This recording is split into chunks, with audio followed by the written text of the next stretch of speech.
से लगातार चंद्रशेखर आज़ाद जहां पे शहीद हुए थे वहां से हम अर्थव्यवस्था पे बात कर रहे हैं प्रयागराज के राजनीतिक चिंतक समीक्षक राजनाथ तिवारी से। तिवारी जी लगातार हमें जानकारी दे रहे हैं कि सरकार किस किस मोर्चे पर फेल है जिससे युवाओं में नाराजगी है और बेरोजगारी में बढ़ोतरी है। सर ये बताइए किस तरीके से युवा नाराज हैं और बेरोजगारी बढ़ रही है आपके दिमाग में, क्योंकि आप राजनीतिक चिंतक और समीक्षक और आर्थिक जानकार हैं, वो कौन सी ऐसी 3 चीज़ें हैं, 2 चीज़ें हैं, ठोस आधार क्या है? देखिए, दरअसल नरेंद्र मोदी की सरकार जब से आई है, आपने देखा होगा कि इसके पूर्व डॉक्टर मनमोहन सिंह देश के प्रधानमंत्री थे। तो 2011 में देश की अर्थव्यवस्था विश्व में तीसरे नंबर पर थी। नंबर 1 पर अमेरिका, उसके बाद चाइना, तीसरे नंबर पर भारत की अर्थव्यवस्था थी। और 2011 में यह एक दौर था डॉक्टर मनमोहन सिंह का, जिन्होंने आर्थिक सुधार का एक बहुत बड़ा दौर प्रारंभ किया। उस आर्थिक सुधार के दौर में ग्लोबलाइजेशन का दौर हुआ, एक्सपोर्ट इंपोर्ट के रास्ते बढ़े, उसमें रोज़गार के सृजन हुए। आपने देखा होगा राजीव गांधी के प्रयास के बाद आईटी सेक्टर, आईटी हब के रूप में भारत में बहुत ज़्यादा रोज़गार का सृजन हुआ। और ये मोबाइल कंपनियां हैं, आईटी सेक्टर्स हैं, इनमें बहुत से लोगों का रोज़गार सृजन हुआ। उसके तहत नरेंद्र मोदी की सरकार जब आई तो इन्होंने एक जल्दबाजी में एक ऐसा फैसला लिया नोटबंदी का।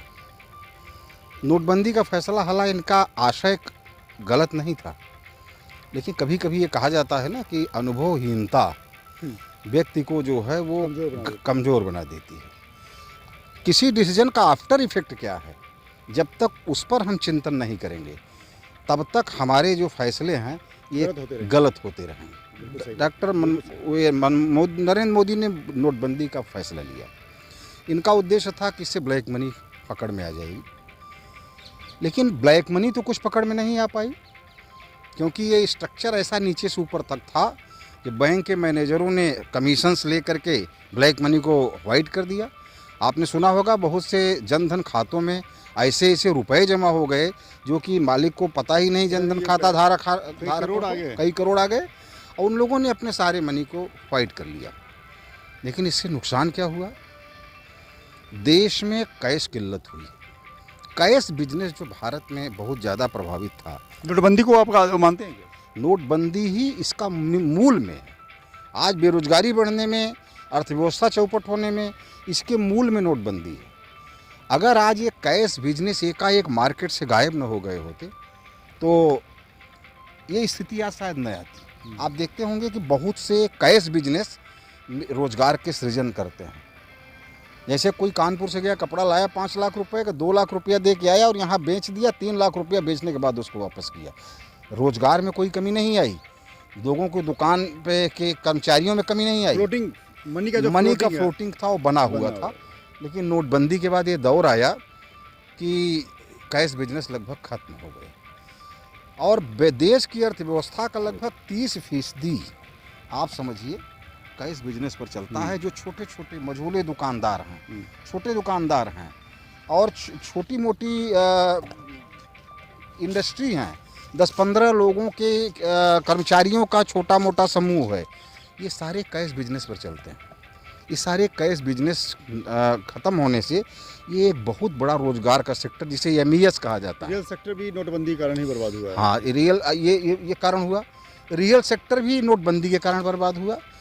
और इस प्रकार से लगभग जब नीचे से क्रय शक्ति खत्म हो गई, हमारी जेब में पैसे नहीं रह गए, तो हमारे पैसे से ही पूरी मार्केट चलती है। आम छोटे छोटे लोगों के, हम गए 2000 रुपया का सामान खरीद के लाए, हम जैसे बहुत से लोग गए खरीद के लाए। धीरे धीरे वो होलसेलर के पास गया, हमारा पैसा रिटेलर के पास गया, फिर फैक्ट्री तक गया और फैक्ट्री में भी रोजगार का सृजन हुआ। पैसा मेरा है, मैंने उनको लगाया, फैक्ट्री में रोजगार का सृजन हुआ। लेकिन जब मेरे ही जेब से पैसे खत्म हो गए और मेरे जेब से जब पैसे खत्म हो गए और मार्केट में वो पैसे आने बंद हो गए तो रोजगार सिकुड़ता गया और नए रोजगार के कोई साधन सरकार ने मुहैया नहीं करा पाया। और पुराने जो MES हैं, जिसको आप कह सकते हैं सूक्ष्म एवं लघु उद्योग, सूक्ष्म MSME पूरी तौर पे बर्बाद हो गया इस देश में। अब MSME रोजगार का बहुत बड़ा हब होता था। छोटे छोटे लोग लोगों का जो रोजगार था वो MSME से द्वारा ही चलता था। ये बेरोजगारी नोटबंदी के कारण एक बहुत बड़ा रूप ले लिया। बड़ी इंडस्ट्री छोटी इंडस्ट्री से चलती है। हमको कच्चा माल मिलता है, हम यहाँ बना लेते हैं, वो माल उकर के बड़ी इंडस्ट्री को दे देते हैं, वो पैकिंग करते हैं, उसमें वो करते हैं, ब्रांडिंग करते हैं, बेच देते हैं। कि हमारा MSME सेक्टर खत्म हो गया। जब MSME सेक्टर खत्म हो गया तो बड़े उद्योगों पर इसका प्रभाव पड़ा और इससे पूरी चेन जो हमारी है अर्थव्यवस्था की वो पूरी तौर पर डैमेज हो गई। नरेंद्र मोदी की मंशा चाहे गलत रही हो या न रही हो, लेकिन ये अनुभवहीनता इनकी अनुभवहीनता ने अर्थव्यवस्था को चौपट कर दिया, पटरी से उतार दिया। दूसरा सबसे बड़ा कारण है नोटबंदी के अतिरिक्त इन्होंने बड़े उद्योगपतियों को प्रश्रय देना प्रारंभ किया। बड़े उद्योगपतियों को प्रश्रय देने से क्या हुआ कि सारा हमारा धन जो नीचे से ऊपर की ओर जाना चाहिए था वो ऊपर से नीचे को साइफन होने लगा। जब ऊपर से पैसा ऊपर सीधे चला गया नीचे से खत्म होकर मार्केट से, तो ऊपर के पैसे का दुरुपयोग हुआ। उन लोगों ने नीचे बिजनेस नहीं प्रारंभ किया। आपने सुना होगा जितने भी बड़े घोटालेबाज हैं, बैंकों से पैसे लेके फ्रॉड करके भागे हैं, ये सब हमारे पैसे को विदेशों में ले जाकर लगा दिया। वहाँ से उन्होंने प्रॉपर्टी खरीदी, वहाँ उन्होंने अपने सारे बिजनेस सेटअप किए, उससे उनको लाभ हुआ, लेकिन हमारी अंदर की पूरी इकोनॉमी खोखला हो गई। ये मैं इसके लिए अगर किसी को मैं जिम्मेदार मानता हूँ तो इस देश के प्रधानमंत्री नरेंद्र मोदी की नासमझी, अनुभवहीनता या नौसिखियापन और दूरदर्शिता को ही मैं इसके लिए मानता हूँ। और तो क्या कहा जाए कि अभी भी चेतने का वक्त है, क्या बनाएं और क्या करें जो चेतें? हाँ, इसके लिए इन्हें फिर से MSME को पुनर्जीवित करना होगा, इसके सिवा कोई रास्ता नहीं है। इन्होंने मेक इन इंडिया का नारा देके उस छोटे उद्योग को जिंदा करने की बात दिया। अच्छा, नष्ट कर दिया। वो करें कि छोटे उद्योग को मैंने मेक इन इंडिया का नाम दे, मेक इन इंडिया का नाम तो दिया। मेक इन इंडिया क्या है? विदेशी कंपनियों का आह्वान है, you come to India and make, यही है मेक इन इंडिया। वो मेक करने क्यों आएगा जब हमारे यहाँ का इंफ्रास्ट्रक्चर डैमेज है, हमारे पास कैश नहीं है, क्रय शक्ति का अभाव है, हमारे ही गुड्स नहीं बिक पा रहे हैं मार्केट में भारत में बने हुए, तो विदेशी आदमी आकर यहाँ मेक करके क्या करेगा जब उसकी गुड्स नहीं बिकेंगे? ये मेक इन इंडिया ये सिर्फ नारा बन कर रह गया नरेंद्र मोदी का।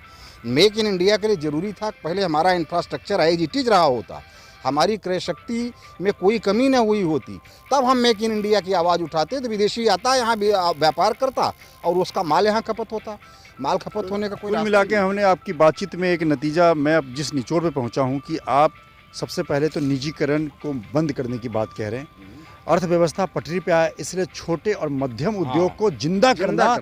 और जिंदा करने के लिए यूँ नहीं कि आप जिंदा हो जाओ, जिंदा करने के लिए आपको फाइनेंस सेक्टर खोलना होगा, आपको आर्थिक मोर्चे पे उस व्यक्ति की मदद करनी होगी, उस घरेलू उद्योग जिससे देश की आन बान शान मानी जाती थी, चाहे वो कोई हथकरघा उद्योग हो या कोई भी उद्योग हो, उसको आप जिंदा करना होगा।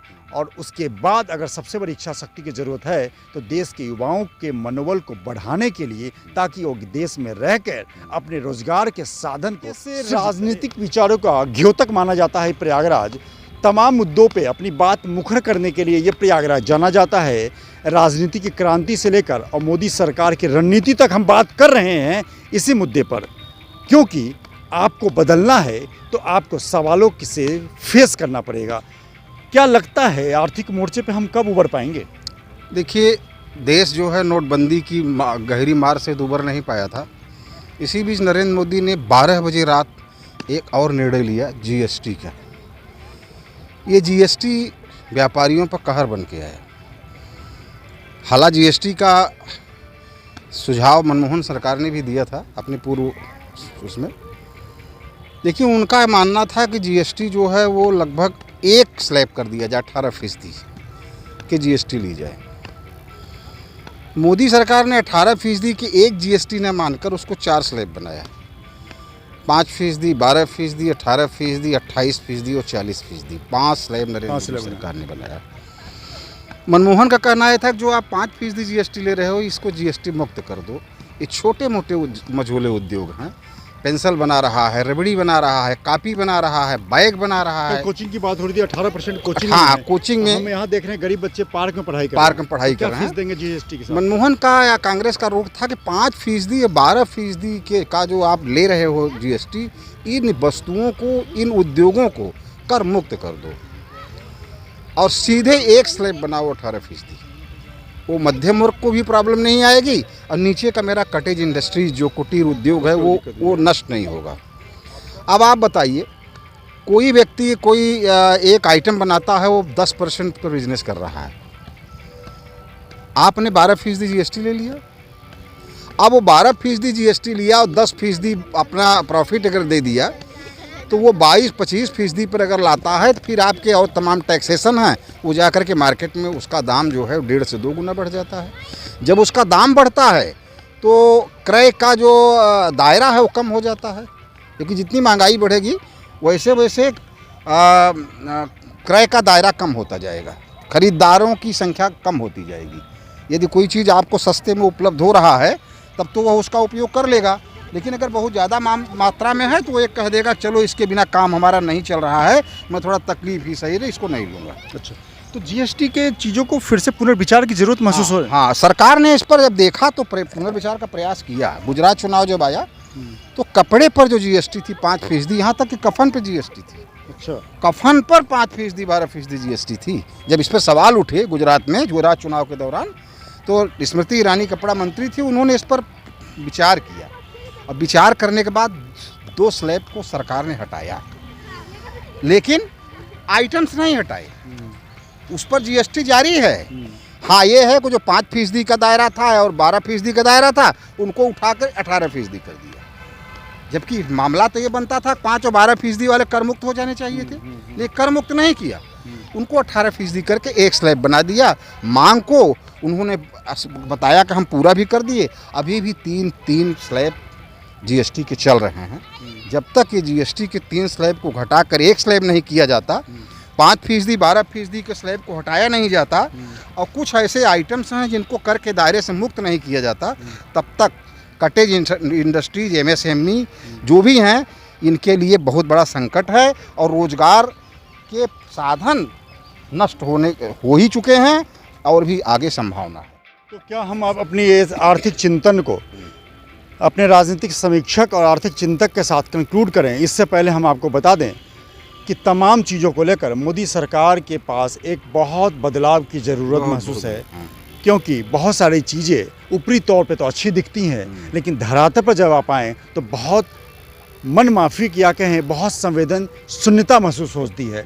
ऐसे में हम आपकी बातों से जो सीख पाए सर, कि सबसे पहले हमें अपने जीएसटी के स्लैब को ठीक करना है, रोजगार के साधन को सृजित करना है, छोटे और मध्यम उद्योग को फिर से जिंदा करने के लिए हमें तन मन धन, क्योंकि सरकार जब तक फाइनेंस नहीं करेगी, हमारे जो गरीब जनता है, जो जिनके अंदर हाथ में हुनर है, वो पैसे के अभाव में अपने मेक इन इंडिया को सही पैमाने पर मूर्त रूप नहीं कर पा रहे हैं। ऐसे ज़रूरत है हमारे सरकार को ऐसे लोगों को के साथ आगे आकर देश की संस्कृति, देश के धरोहर, देश के कारोबार और देश के जो युवा हैं उसको बचाए रखने के लिए इस चंद्रशेखर आज़ाद पार्क से जो क्रांतिकारी विचारों का प्रदान हुआ है, उस पर आप भी सोचिए और हम भी सोचेंगे, क्योंकि अगर बदलाव चाहिए तो बोलना तो पड़ेगा।